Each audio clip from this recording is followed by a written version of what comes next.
I was so wrong after watching the trailer. I think trailer decoding is not for me.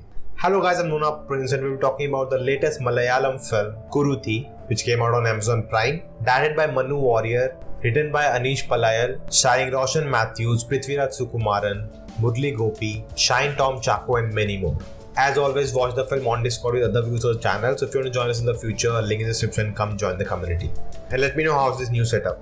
Now this is such a bold movie in today's time. I'll not be surprised if Boycott Kuruthi started trending, because that's how impactful this film is. Because this film shows the polarization that is happening. The film brings the two extremes of the spectrum and everyone in between together in one house. And some of the dialogues have been literally taken from some of the Twitter feed, which you see every day. The film is the representation of our country. It's very well balanced. It's definitely a must watch. And if you feel the film is very one-sided, I think you're very blind to what's happening around you. This film is literally a mirror which is just showing the reflection of our society.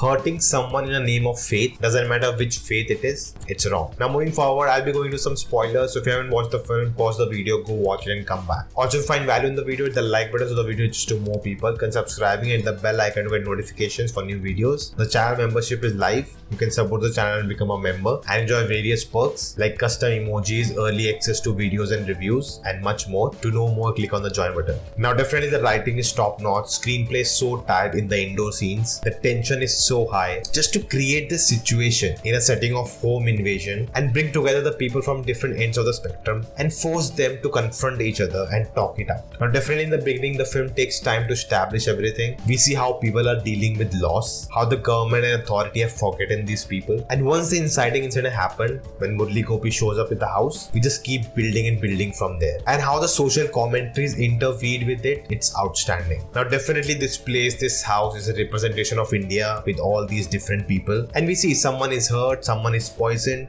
but nobody cares about them. For everyone, the faith is above everything else, and each one of them thinks they are right because their faith is superior, that their God will forgive them for protecting the faith. And that's the perspective of each one. And as an audience, when you look at this orchestrating in front of you, you realize they hate each other because they are different, but honestly all of them are very similar. As I said, we have these people from the different points of spectrum, the extreme ones who have been already consumed by hate, and others are all in the middle, slowly moving to that extreme. There's a lot of imagery in the film which has a lot of meaning, but the one which fascinated me was the interval scene where Murali Gopy's character takes the oath from Ibrahim in the presence of Quran, and then he keeps his gun on the Quran. Now this can have several meanings. It's how you want to look at it. How do you see that gun, as a weapon or as a tool of defense? And the only wise one is Musa, the father, played by the wonderful Mamukoya. He was easily the wisest of them, who understands what's happening around. He was the voice of reasoning in this chaos. And with him we have these two youngsters who are getting consumed by the hate, unable to get the wisdom from this wise man. Now the film leaves you at an open ending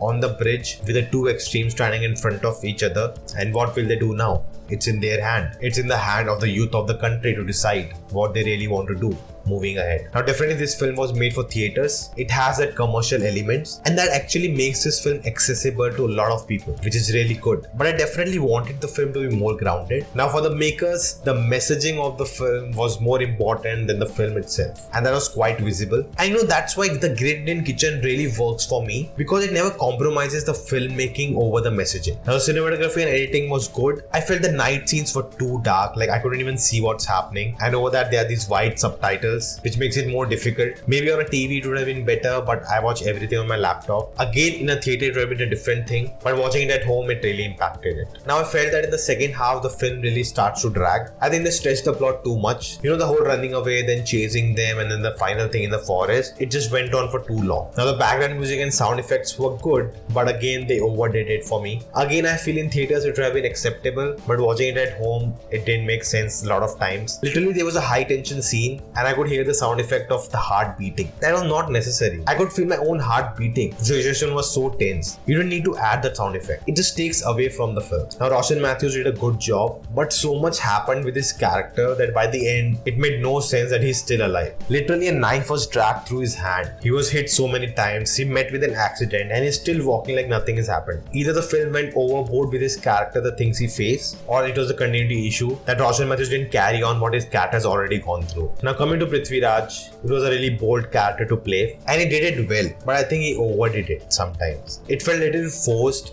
the way he was delivering the dialogues, always this evil smile on his face, you know.